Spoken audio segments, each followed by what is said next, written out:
They want him Hey, overseas. lama club aphesheya afuna ukusayina uRatomo mekuphela le season le. Khona iRangers, iRed Bull Salzburg, iAl Ahly kanye neWolves.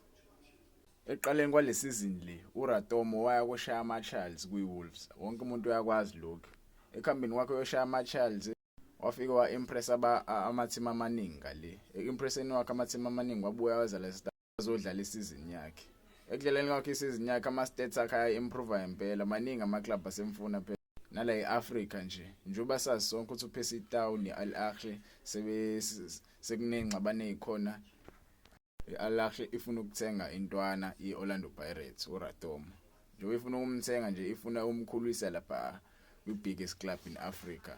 Angiboni kumbono right ukuthi uRatomo ayele kwiAl Ahly. Usamncane kakhulu for ukuthi aye kwiAl Ahly.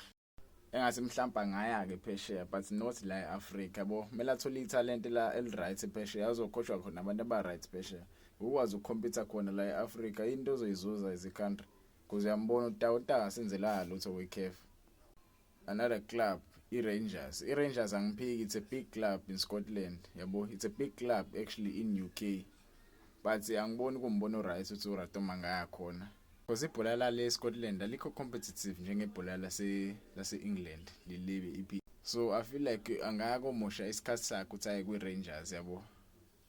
Ngokwami mina as Orlando Pirates fan na iclub angimele angabuya khona uRatomo. Maybe imthatha kodwa yabo. Because le club le iyakwazi ukuproducer izintwana ezincane ezisane talent. Itayi eningi isukile la kwi-Red Bull Salzburg.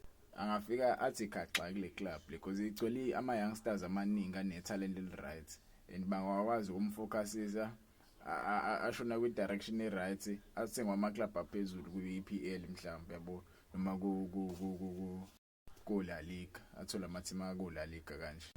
But intwana it's up to yona intwana siyafuna yini ukuyaphesheya or not but ngokwami I feel like untwana mele ahlale noma isizini eyodwa kwiPirates yabo ayephesheya sena 20 at least ahlale isizini eyodwa yokugcina ngci athi yabo ugxamala because eqaleni kwale season le ubengena as i-substitute because bekusakhona olodge yabo uqale nje manje ungena as